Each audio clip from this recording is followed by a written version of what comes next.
ગુજરાત જોડો જનસભાના આજના કાર્યક્રમમાં મંચસ્થ મારી સાથે અહીં ઉપસ્થિત વલસાડ જિલ્લા આમ આદમી પાર્ટીના પ્રમુખ એવા જીતુભાઈ, સાથે વલસાડ અને ડાંગના લોકસભાના પ્રભારી ઇન્ચાર્જ એવા રાજીવભાઈ પાંડેજી, સાથે આમ આદમી પાર્ટીના જનરલ સેક્રેટરી અને પૂર્વ પ્રમુખ એવા જયેન્દ્રભાઈ ગામિત, આમ આદમી પાર્ટીના સંગઠન મંત્રી અને હાલના જનરલ સેક્રેટરી એવા કમલેશભાઈ પટેલ, સાથે આ તાલુકાના આમ આદમી પાર્ટીના પ્રમુખ એવા રાજેશભાઈ રાઉત, સાથે મંચસ્થ તમામ વડીલો, તમામ આગેવાનો, તમામ પદાધિકારીઓ, આજે જેમણે 500થી પણ વધારે કાર્યકરો સાથે આમ આદમી પાર્ટી પરિવારમાં જેમણે જોઈન થયેલા છે એવા દસકાભાઈ શેઠ, સાથે જેમણે 40 વર્ષ જેટલી પોતાના શિક્ષક તરીકેની ફરજ નિભાવી અને હજુ પણ સમાજ સેવાની જેમની ઝંખના છે એવા ધીરુભાઈ, સાથે આજે જોડાયેલા ડૉક્ટર નીતિનભાઈ અને આજુબાજુ ગામમાંથી નાના પુંડા હોય, મોટા પુંડા હોય, કપરાડા હોય, આજુબાજુના વિસ્તારોમાંથી પધારેલા મોટી સંખ્યામાં વડીલો, યુવાનો, માતા બહેનો, બધા માટે એકવાર આપણે જોરદાર તાળીઓ પાડીએ. સાથે આપણી વાત પૂરા ગુજરાતમાં જાય એના માટે કવરેજ આપી રહેલા અહીં ઉપસ્થિત તમામ મીડિયા માટે પણ એકવાર જોરદાર તાળીઓ થઈ જાય. સાથે આજનો કાર્યક્રમ સુચારો થાય, કાયદો વ્યવસ્થા જળવાય, એમના માટે ખડે પગે સવારથી જ આપણી સેવામાં ઉભેલા તમામ પોલીસ અધિકારીઓ માટે એકવાર જોરદાર તાળીઓ થઈ જાય. સાથીઓ, આગળના વક્તાઓએ ખૂબ સારી વાત કરી કે અનુસૂચિ 5 સંવિધાનના આર્ટિકલ 243 અંતર્ગત આ વિસ્તાર આવે છે. 1996ના પેસા એક્ટ મુજબ આ વિસ્તાર આવે છે. 1997ના સમતા જજમેન્ટની એમણે વાત કરી. 18 એપ્રિલ 1913ના વેદાંતા જજમેન્ટની પણ એમણે વાત કરી. અને સુપ્રીમ કોર્ટના જે આપણને આદેશો મળ્યા છે એ તમામ આદેશોની વાત કરીએ છતાં પણ એક હતું 30 વર્ષથી ભારતીય જનતા પાર્ટીનું ગુજરાતમાં શાસન હોય છતાં એક પણ વસ્તુ આજે લાગુ કરવામાં નથી આવ્યું. સાથીઓ, એટલા માટે લાગુ કરવામાં નથી આવતું કે આપણા લોકો 5 વર્ષ સુધી કેટલાક કહે કે ભાઈ કોલમ નદી પરનો જર્જરિત બ્રિજ બનાવી આપો, અમને તકલીફ છે. કોઈ કે રોડમાં અમારી જમીન જાય છે, બચાવો. કોઈ કે અમારી જંગલ જમીન અમને આપો. કોઈ કે અમારે હાઈ ટેન્શન લાઈનોમાં જમીનો જાય છે, બચાવો. 5 વર્ષ સુધી આપણા લોકો લડે છે રોડ પર. શિક્ષકોની ભરતી માટે ઉતરે, શાળા સારી આપો એના માટે ઉતરે, પીવાના પાણી માંગે, ડેમોમાં જમીન જાય એના માટે લડે. પણ જેવી ચૂંટણી આવે, દેશના વડાપ્રધાન અહીંયા આવે અને કહે કે ભાઈ હું તો નાનો હતો, નાના પુંડામાં ફરતો હતો, કપરાડામાં ફરતો હતો, કોલોક નદીમાં નાવા જતો હતો, આટલી વાત કરે એટલે આપણા લોકો ભોળા લોકો એટલે બધા જઈને મત આપી આવે, કમળને દબાવી આવે. સાચી વાત છે કે ખોટી વાત છે? 5 વર્ષની સમસ્યા ભૂલી જાય અને કમળના બટનને દબાવી 30 વર્ષ સુધી તાલુકામાં, જિલ્લામાં, ધારાસભ્યમાં, સાંસદમાં બધી સરકારો એમની તમે બનાવી આપી છે ને. હવે આજે ખબર પડી ગઈ ને શું થાય તે? ખબર પડી ગઈ ને શું થાય? આજે અહીંયા કોઈ પણ પ્રોજેક્ટ લાવવો હોય, કોઈ પણ કંપનીને જમીન આપવી હોય તો આ ભારતીય જનતા પાર્ટી આપણને સંવિધાનમાં મળેલા અધિકારો માનતી નથી. એમની મનમાની કરે છે. એમના સત્તામાં બેઠેલા મંત્રી તંત્રીઓ, એમના ધારાસભ્ય, એમના જિલ્લાના પ્રમુખો કંપનીઓ પર પૈસા લઈને બારોબાર મંજૂરી આપી દે છે કે ભાઈ ભલે ગામ સભા નામંજૂરનો ઠરાવ કરે, ભલે ખેડૂતો વિરોધ કરે, અમે બેઠા છે, તમે પ્રોજેક્ટ લાવી દો. તમે રોડ બનાવી દો, તમે હાઈ ટેન્શનના થાંભલા ટાવરો નાખી દો, અને આજે આપણો સમાજ રોડ પર લડે, આવેદન આપે, નિવેદન આપે, પણ આ દેશમાં લોકશાહી જેવું કંઈ નથી. એ આપણે બધાએ જાણવું પડશે અને આ ભારતીય જનતા પાર્ટીના લોકોને કહેવું પડશે. આ દેશ એ સંવિધાનથી ચાલવો જોઈએ. આ દેશ એ ભાજપના નરેન્દ્ર મોદી કે અમિત શાહના મનુસ્મૃતિથી નહીં, પણ દેશના સંવિધાનથી ચાલવો જોઈએ. આપણી બધાએ માંગણી કરવી પડશે. તમે જોઈ લો આજે શું હાલત આ વિસ્તારોની બનાવી દીધી છે. જ્યારે મુદ્દાઓ આપણા સમાજના લોકો શિક્ષણની માંગણી કરે, રોજગારીની માંગણી કરે, આપણા યુવાનો કહે કે ભાઈ ભણ્યા ગણ્યા અમને રોજગારી આપો. આપણે એક બાજુ એમના માંગણી કરીએ, સારી શાળાની માંગણી કરીએ, રોડ રસ્તાની માંગણી કરીએ, પીવાના પાણીની માંગણી કરે. આ લોકો એકવાર આવે, મોટું સંમેલન બનાવે અને આપણને હિન્દુ ખ્રિસ્તીમાં લડાવે. સાચી વાત છે કે ખોટી વાત છે? અહીંયા ધર્માંતરણ થાય છે, અહીંયા ફલાણું થાય છે, ઢીકણું થાય છે. એમના નેતાઓ આપણને હિન્દુ ને ખ્રિસ્તી, હમણાં સુધી તો આખા દેશમાં આ લોકોએ હિન્દુ મુસ્લિમ હિન્દુ મુસ્લિમ હિન્દુ મુસ્લિમ કરીને ભારત પાકિસ્તાન હિન્દુ મુસ્લિમ કરીને આપણને અત્યાર સુધી મંદિર ને મસ્જિદમાં લડાવ્યા છે. પણ હમણાં આ વિસ્તારમાં હિન્દુ ખ્રિસ્તીના નામે લડાવવાની વાત આ લોકો કરે છે. ત્યારે એવા લોકોને કહેવાનું છે, તમે શિક્ષણની વાત કરો, રોજગારની વાત કરો, અમારી મૂળભૂત સુવિધાની વાત કરો. એટલે આવા લોકો હિન્દુ ખ્રિસ્તીમાં લડાવનારા જે પણ લોકો છે એવા આરએસએસના અને ભાજપના લોકોને ઓળખી લેવાની જરૂર છે. માનવ ધર્મ એ પહેલો, આદિવાસી એ આદિ અનાદિ કાળથી આ ધરતી પર વસનારો આદિવાસી છે. આ ધરતી પર પહેલા આદિવાસી આવ્યો, પછી બધા ધર્મ આવ્યા છે. આદિવાસીની સંસ્કૃતિ એ ધર્મપૂર્વી સંસ્કૃતિ છે. આદિવાસી એ પ્રકૃતિ પૂજક છે. જે દિવસે આદિવાસી પોતાની સભ્યતા અને સંસ્કૃતિ ભૂલી જશે એ દિવસે આદિવાસીઓના અનામત અને જે પણ અધિકારો મળ્યા છે, જળ જંગલ જમીન પરના અધિકારો પણ સમાપ્ત થઈ જવાના છે. એટલે આદિવાસી એ આદિવાસી છે. હજારો વર્ષ પહેલાની અમારી સિંધુ ખીણની સંસ્કૃતિ તમે વાંચી લેજો, મોહનજોદડો હડપ્પાની સંસ્કૃતિ તમે વાંચી લેજો. અને જે પણ લોકોને આદિવાસીનો ઇતિહાસ ખબર નથી એ લોકો ધર્માંતરણની વાત કરે છે, ત્યારે એમને પણ કહેવા માંગુ છું, ડીલિસ્ટિંગ માત્ર એક જ ધર્મને નથી લાગવાનું. જ્યારે આદિવાસી તરીકે કોઈ બીજા ધર્મ અપનાવે છે, એ ચાહે ખ્રિસ્તી હોય, એ ચાહે મુસ્લિમ હોય, એ ચાહે હિન્દુ હોય, કોઈ પણ ધર્મમાં આદિવાસી જશે જે દિવસે ડીલિસ્ટિંગ બધા જ લોકોને લાગુ પડવાનું છે. આપણને ધર્મના નામે લડાવીને આજે પોલીસની ભરતી પડી છે.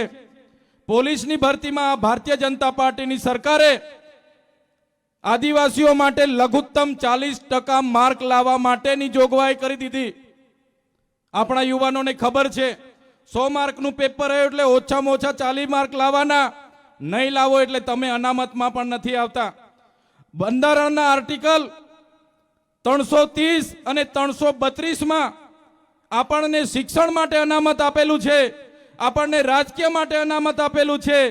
અને આ ભારતીય જનતા પાર્ટીની સરકાર એ આર્ટિકલ 335 નું ખુલ્લેઆમ ઉલ્લંઘન કરે છે અને 40% માર્ક લઘુત્તમ લાવા જ એ પ્રકારનો નિયમ બનાવ્યો છે. ત્યારે આ ભારતીય જનતા પાર્ટીની ગુજરાતની સરકારને અમે કહેવા માંગીએ છીએ, અમારી અનામતને જો તમે ઊની આંચ પણ લાવવાની કોશિશ કરશો તો આવનારા દિવસોમાં તમારા બજેટ સત્રમાં વિધાનસભાના અમે ઘેરાવા કરવા માટે આવીએ છીએ.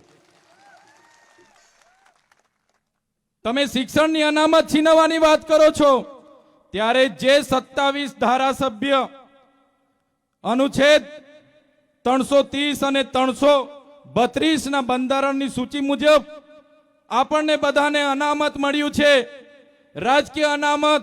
એ અનામતમાં આપણે બધા ચૂંટાઈને જઈએ છીએ.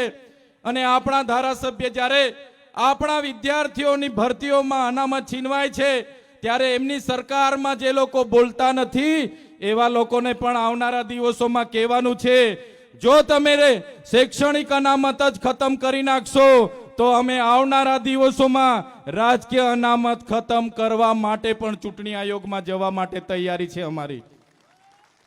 જે દિવસે રાજકીય અનામત ખતમ થશે તે દિવસે આ વિસ્તારમાંથી આદિવાસીની રિઝર્વ બેઠક પરથી જે સાંસદ બન્યા છે, આદિવાસીની રિઝર્વ બેઠકથી જે લોકો ધારાસભ્ય બને છે, આદિવાસીઓની રિઝર્વ બેઠકથી જિલ્લા તાલુકાના પ્રમુખ બને છે, આદિવાસીના રિઝર્વ બેઠક પરથી જે લોકો સરપંચ બને છે, એ લોકોને ભાન આવી જશે આજે અનામત છે આપણું રાજકીય, ત્યારે ચૂંટાઈને આવશે. જ્યારે અનામત નહીં હશે ત્યારે તમારી કે અમારી બધાની હેસિયત નથી કે આપણે ચૂંટાઈને વિધાનસભામાં જઈ શકીએ. ત્યારે આ ગંભીર બાબતોમાં કોઈ ચર્ચા નથી. આજે નેશનલ હાઈવે 56 ના નામે આ વિસ્તારમાં વાપીથી શામળાજી સુધી જમીનો બારોબાર છીનવાઈ રહેલી છે. આજે કલેક્ટરો પોતાનો સત્તાનો દુરુપયોગ કરીને પોલીસને મોકલે છે અને પોલીસના ખડકલા સાથે આદિવાસી ખેડૂતોની જમીન છીનવાઈ રહી છે. ખેડૂત પૂછે છે, ભાઈ અમારી જમીન છીનવાય છે ત્યારે અમને વળતર શું આપવા માંગો છો? સરકાર પાસે એનો જવાબ નથી. જમીન સામે જમીન શું આપવા માંગો છો તમે? ઘરનું વળતર શું આપવા માંગો છો? બોર જાય, કૂવો જાય, આંબો જાય, આંબલી જાય, અમારું કાચું ઘર, પાકું ઘર, એનું વળતર સરકાર આપવા તૈયાર નથી. અને જે લોકોની તો જંગલ જમીન છે, સનદ છે, જેમણે પોતાને સનદ મળીએથી લેવલિંગ કર્યું, કૂવો કર્યો, બોર કર્યો, ઘર બાંધ્યું, એને તો સરકાર 1 રૂપિયો આપવા માટે તૈયાર નથી. ત્યારે આ મંચ પરથી આ સરકારને કહેવા માંગીએ છીએ, આદિવાસી વિસ્તારમાં કોરિડોરના નામે, એ ચાહે સાપુતારાથી સ્ટેચ્યુ ઓફ યુનિટીનો કોરિડોર હોય, એ ચાહે વાપીથી નાસિકનો કોરિડોર હોય, એ ચાહે વાપીથી શામળાજીનો નેશનલ હાઈવે 56 હોય, આવનારા દિવસોમાં આદિવાસી વિસ્તારમાંથી 1 ઇંચ પણ જમીન અમે આપવા તૈયાર નથી. એક બાજુ નવસારી હોય, સુરત હોય, એ જિલ્લાઓમાં બીજા ખેડૂતોને 5 ગળા એનેની જમીનના 5 ગળા વળતર ચૂકવાય છે અને આપણા ખેડૂતોને જંત્રી પ્રમાણેની ચૂકવણાની વાત કરે છે. ભાઈ જંત્રી આ વિસ્તારમાં કેટલી છે? 18 રૂપિયા, 19 રૂપિયા, એના 5 ગણા એટલે મીટરના 100 રૂપિયા. ત્યારે હવે કોઈએ સરકારને વિકાસના નામે જમીન આપવાનું થતું નથી અને સરકારને પણ કહેવા માંગીએ છીએ, તમે ડેમોના નામે, તમે કોરિડોરના નામે, તમે હાઈ ટેન્શનના નામે, તમે નહેરોના નામે, તમે વન અભયારણ્યના નામે, તમે અનામત જંગલના નામે, તમે અણુમથકના નામે, તમે જે પ્રકારની જીઆઈડીસી જીએમડીસીના નામે અમારા મૂળ માલિકોની જમીનો છીનવી છે, ત્યારે આવનારા દિવસોમાં આ જ પ્રકારની પ્રોજેક્ટો માટે અમારા લોકોની જમીનો છીનવવાની વાત કરશો તો અમે એ દિવસે રોડ પર પણ ઉતરીશું અને ગાંધીનગરના રસ્તા પણ અમે પકડવા માટે તૈયાર છે. સાથીઓ, વન અધિકારનો સંરક્ષણ ધારો અંગ્રેજોની વખતમાં 1862માં બન્યો. જંગલ ખાતું 1927માં અસ્તિત્વમાં આવ્યું અને જંગલ ખાતામાં જે આદિવાસી ગામો આવે, એફઆરએ ગામોને એ ખેડતા જંગલની જમીનો આપવાની જોગવાઈ સૌ પ્રથમ 1980માં બની. એમાં કેટલાક લોકોને એના અધિકારના દાવા મળ્યા. ત્યારબાદ વન અધિકાર અધિનિયમ 2006 અંતર્ગત જે પણ લોકો જંગલમાં રહેતા હોય, જંગલની જમીન ખેડતા હોય, એમને જમીન આપવાની જોગવાઈ કરવામાં આવી. છતાં પણ આજે આ વિસ્તારના હજારો ખેડૂતોને જે જંગલની જમીન ખેડે છે એના હક દાવા સનદ હજુ આજ દિન સુધી આપવામાં નથી આવી. ત્યારે અહીંના સાંસદો અને ધારાસભ્યને કહેવા માંગીએ છીએ, તમારું જંગલ ખાતું પણ નહોતું, તમારું પોલીસ ખાતું પણ નહોતું, તમારી સરકાર પણ નહોતી. એ હજારો વર્ષથી આ જંગલો અને અમારા આદિવાસીઓ હતા. આ જમીનો અમારી છે ને અમે લઈને જંપીશું. આદિ અનાધિકારથી અમારા લોકોએ આ જમીનો સાચવી છે, આ જંગલો સાચવ્યા છે. ત્યારે જે પણ જંગલ ખાતાના અધિકારીઓ અમારા આદિવાસીઓને હેરાન કરવાના, પરેશાન કરવાની જે વૃત્તિ કરે છે, અહીંના ધારાસભ્ય, અહીંના સાંસદના ઈશારે અમારા લોકોની જમીનો છીનવાની વાત કરે છે, એ જંગલ ખાતાના અધિકારીઓ પણ કાન ખોલીને સાંભળી લે. અમારા આદિવાસીઓને રંજાડવાનું બંધ કરી દેજો. જે દિવસે અમે આ રોડ પર અમારા તીર કામટા ભાલા પાલિયા લઈને ઉતરીશું, તે દિવસે તમારું જંગલ ખાતું પણ અહીંયા નજરે નથી પડવાનું. અમારા ધારિયા, બાલા, તીર કામઠા, અમારા પાલિયા અમે કઈ ઘરમાં શણગાર માટે નથી રાખ્યા. અમને જે દિવસે જરૂર પડશે, અમારી જમીનો જે દિવસે છીનવવામાં આવશે, એ દિવસે અમારા ઓજારો લઈને અમને ગાંધીનગરની કૂચ કરતા પણ આવડશે અને ગાંધીનગરમાં જઈને નેપાળવાડી કરવાની ફરજ પડશે તો નેપાળવાડી પણ અમે કરીશું. આ મૂળ માલિકને ક્યાં સુધી તમે રંજાડશો? ક્યાં સુધી ડરાવશો, ધમકાવશો? ક્યાં સુધી અમે આવેદન ને નિવેદન કરતા રહીશું? ક્યાં સુધી અમે લડેંગે જીતેંગે કરતા રહીશું? ક્યાં સુધી હાય રે સરકાર હાય કરતા રહીશું? એટલે હવે અમે આવેદન નિવેદનની વાતમાં આવવા માંગતા નથી. આજે પણ સરકારને કહેવા માંગીએ છીએ, અમારા લોકોને કોરિડોરના નામે, હાઈ ટેન્શનના નામે જે પણ પરેશાન કરવામાં આવે છે એ બંધ કરી દેજો. આજે પણ અમે સંવાદમાં માનીએ છીએ, સંવિધાનમાં માનીએ છીએ, અને જે દિવસે અમે સંવાદ અને સંવિધાન બાજુ પર મૂકીશું તે દિવસે તમારી સામે આર પારની લડાઈ થશે, અને અહીંયા એક પણ પોલીસ કે એક પણ જંગલ ખાતાને અમે ઊભા ના રહેવા દઈએ. સાથીઓ, આમ આદમી પાર્ટીમાં ચૈતર વસાવા એટલા માટે જોડાયેલા છે. ચૈતર વસાવાને જો પૈસાની જરૂર રહેતે તો મારી સાથેના તમામ અધિકારીઓ, આજે ટીડીઓ છે, વિસ્તરણ અધિકારી ખેતીવાડીમાંથી રાજીનામું આપીને આ જાહેર જીવનમાં આવીને આમ આદમી પાર્ટીમાં અમે જોડાયેલા છે. વિચારધારામાં અમે જોડાયેલા છે. જે પ્રકારે ઝારખંડના મુખ્યમંત્રી શ્રી હેમંતભાઈ સોરેને ગયા બુધવારે અનુસૂચિ 5 અનુસૂચિ 6 ત્યાં લાગુ કરી, પૈસા એક ત્યાં લાગુ કર્યો. જો આમ આદમી પાર્ટીની સરકાર બનશે, હું તમને ખાતરી આપું છું, સૌથી પહેલું કામ પૈસા એક્ટ અને અનુસૂચિ 5 લાગુ કરવાનું અમારું હશે. ગુજરાતમાં અનુસૂચિ 5 લાગુ કરવાની જવાબદારી અમે લઈએ છીએ. પણ મારા યુવાનો, મારા વડીલો, મારી માતા બહેનો સૌ અહીંયા ઉપસ્થિત થયા છો. હવે કોઈને રાહ જોવાની જરૂર નથી. હું તમને આહવાન કરું છું, રાજનીતિથી દૂર ભાગવાની જરૂર નથી. તમે પણ રાજનીતિમાં આવો, તાલુકા જિલ્લા પંચાયતની ચૂંટણી લડો, જીતો. આવનારી વિધાનસભા લડો, જીતો. 2027માં ગુજરાતમાં આમ આદમી પાર્ટીની સરકાર બનાવો. આમ આદમી પાર્ટીની સરકાર જે દિવસે બનશે એ દિવસે આદિવાસી હશે, વંચિતો હશે, દલિતો હશે, ખેડૂતો હશે, કર્મચારીઓ હશે, આઉટસોર્સિંગના કર્મચારીઓ હશે, એ બધા જ માટેનું કામ આમ આદમી પાર્ટી કરશે, એની હું તમને ખાતરી આપું છું. સાથીઓ, અમાર તમે જાણતા હશો, 1 વર્ષથી મનરેગાની રોજગારીની કામગીરી બંધ છે. આજે મનરેગામાં જે કૌભાંડો થયા, એ કૌભાંડોને છુપાવવા માટે આ ભારતીય જનતા પાર્ટીએ એનું નામ બદલી નાખ્યું. એનું નામ જી રામજી રાખ્યું. જી રામજી આપણા વડીલો, આપણા સંતો મહંતો કહેતા હતા, જી રામજી એટલે રામ તો બધાના હૈયે વસે. પણ આ ભારતીય જનતા પાર્ટીની સરકારે એમના કૌભાંડો છુપાવવા માટે, એમની નિષ્ફળતાઓ છુપાવવા માટે એને ભગવાન રામનું નામ આપ્યું, અને આ કૌભાંડીઓ છુપાવવા માટે એમને જી રામજી નામ આપ્યું. પણ આ ભારતીય જનતા પાર્ટીને હું કહેવા માંગુ છું, મનરેગામાં તમારા મંત્રીઓ, તંત્રીઓ, એમના કુટુંબીજનોએ જે પણ કૌભાંડો કર્યા અને અમારા ગરીબ લોકોના રોજગાર તમે છીનવ્યા છે, ત્યારે તમે જે પણ નામ બદલવાની વાત કરી છે, તમે નામ બદલશો કે કંઈ પણ કરશો, પણ તમારા કૌભાંડો અમે ભૂલવાના નથી. એનો જવાબ આવનારી તાલુકા જિલ્લા ચૂંટણીઓમાં અમે આપી દેવાના છે. હમણાં મંત્રીમંડળ બદલવામાં આવ્યું. ગુજરાતમાં ખેડૂતોના આંદોલનો થાય, આંગણવાડીઓના આંદોલનો થાય, આશા વર્કરના આંદોલનો થાય, આદિવાસી દલિતોના આંદોલનો થાય, વિદ્યાર્થીઓ કર્મચારીઓના આંદોલનો થાય. એને ભૂલાવવા માટે આખું મંત્રીમંડળ બદલવામાં આવ્યું. પણ મારા વડીલો, મારી યુવાનો, મારી માતા બહેનો, તમને કહેવા માંગુ છું, આ ભારતીય જનતા પાર્ટી મંત્રીમંડળ બદલવાથી તમારો કે અમારો વિકાસ થવાનો નથી. 30 વર્ષ સુધી એમને આપણે સખત સહન કરીએ છીએ, ત્યારે આવનારી 2027માં આપણે મંત્રીમંડળ નહીં, આપણે ગુજરાતની ભારતીય જનતા પાર્ટીની સરકાર આપણે બદલી નાખવાની છે.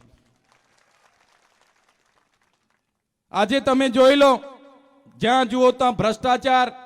ગઈકાલનું છાપું તમે જોયું હશે, વલસાડ નગરપાલિકાએ એમને કચરા નાખવા માટે કોઈ પણ જગ્યાએ ડમ્પી સાઇટ ન હોવા છતાં 57 લાખનું બારોબાર ટેન્ડર આપી દીધું.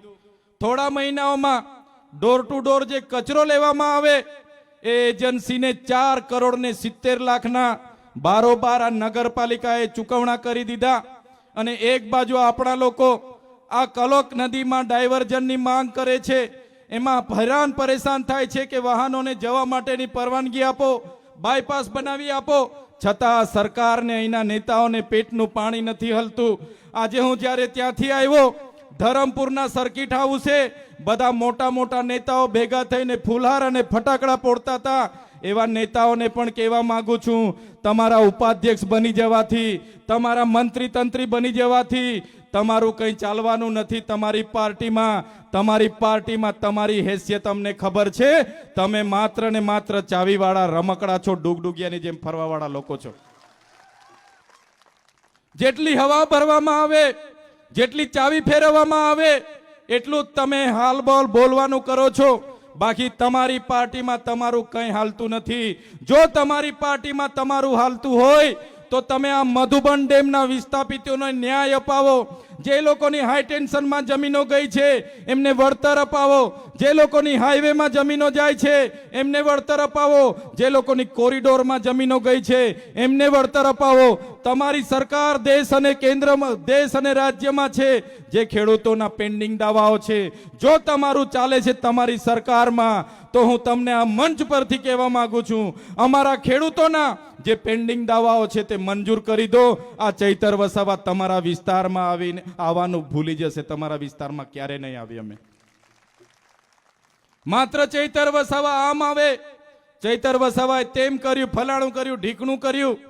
ચૈતર વસાવાને ગાળો ભાંડવાથી આદિવાસી સમાજનો વિકાસ થવાનો નથી. જો મને ગાળો ભાંડવાથી મારા સમાજનો ઉદ્ધાર થવાનો હોત તો આ ચૈતર વસાવા રોજના તમારા કાર્યાલય સવારે તમારી ગાળો સાંભળવા આવવા પણ તૈયાર છે. ત્યારે સાથીઓ, માત્ર રાજનીતિ ચમકાવવા વાળા આ ભારતીય જનતા પાર્ટીના લોકોને હું કહેવા માંગુ છું, તમારી પાર્ટીએ અત્યાર સુધી આ વિસ્તારોને ઉદ્યોગપતિઓને આપવાનું કામ કર્યું છે. અમારા યુવાનોને રોજગારી નથી. અહીંથી સેલવાસા, અમારા દમણમાં જવું પડે, સેલવાસા જવું પડે, વાપી જવું પડે. તારે મારા યુવાનોનું ત્યાં 12 કલાકે કામ કરાવવામાં આવે, શોષણ કરવામાં આવે, પીએફ ન મળે, વીમો ના મળે, એરિયસ ના મળે, કાયમી ન કરવામાં આવે. ત્યારે એવા યુવાનોને પણ હું કહેવા માંગુ છું, જે પણ કંપનીઓ આપણા યુવાનો સાથે અન્યાય કરે છે, આપણા સ્થાનિક લોકોને 85% રોજગાર કાયમી નથી આપતી, આવનારા દિવસોમાં તમે તૈયાર રહેજો.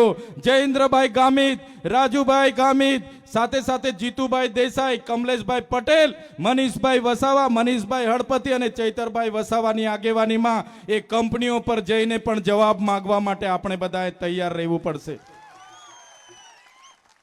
સાથીઓ, અહીંયા જે પોલીસ કર્મચારીઓ છે, પોલીસ અધિકારીઓ છે, એમના માટે એકવાર જોરદાર તાળીઓ પાડી લો. એમને ચૈતર વસાવાના કળા ખાતે તમને બધાને હું સલામ કરું છું. તમારી નિષ્ઠા, તમારી સુરક્ષા, તમે બધા અમારા માટે સુરક્ષા, શાંતિ અને સલામતીનું કામ કરો છો. તમને મારા કળા ખાતે સલામ કરું છું. સાથે સાથે એમના માટે જોરદાર તાળીઓ પાડી લો. પણ એવા કેટલાક અધિકારીઓ જે એસી ચેમ્બરમાં બેસે છે અને અહીંના આદિવાસીઓની જમીનો હડપવા માટે હોમગાર્ડોને, કોન્સ્ટેબલોને, પીઆઈ પીએસઆઈને મોકલી આપે છે અમારા લોકો સાથે લડવા માટે. ત્યારે એવા આઈએસ, એવા આઈપીએસ અધિકારીઓને આ મંચ પરથી કહેવા માંગુ છું, તમે અમારા લોકોને હેરાન પરેશાન કરવાનું છોડી દેજો. 2027માં આમ આદમી પાર્ટીની સરકાર બનશે, એવા પોલીસ અધિકારીઓનો પણ અમે હિસાબ કિતાબ કરી દઈશું. અમારા લોકો રોડ પર જાય, એમને ઉપરથી આદેશો કરે કે ભાઈ તમે નાના પોંડામાંથી મહિને આટલા કરોડ દંડ ઉઘરાવો, તમે ધરમપુરમાંથી આટલા કરોડ દંડ ઉઘરાવો. અને બિચારા નાના પોલીસ અધિકારીઓ અહીંયા ચોકડીએ ઉભા રહીને 10 લોકોને રોકીને 1000 1500 દંડ ઉઘરાવતા કરેલા છે. એવા આઈએસ આઈપીએસ અધિકારીઓને પણ આવનારા દિવસોમાં એમનું ઇનામ આપવા માટે અમે તૈયાર છે. અને એવા પોલીસ અધિકારીઓને પણ કહેવા માંગીએ છીએ, એવા ઉચ્ચ પોલીસ અધિકારીઓને પણ હું કહેવા માંગુ છું, તમે સાંસદ અને ધારાસભ્યના પટ્ટા ગળામાં પહેરવાનું બંધ કરી દેજો અને ટોમી બનવાનું બંધ કરી દેજો. જે દિવસે આમ આદમી પાર્ટીની સરકાર બનશે એ દિવસે તમને ઇનામ આપીને ડાયરેક્ટ આ વિસ્તારોની જેલોમાં નાખી દઈશું. અમારા લોકોની જમીનો છીનવાની હશે ત્યારે અહીંયા ધાડા ને ધાડા ઉતરી પડશે.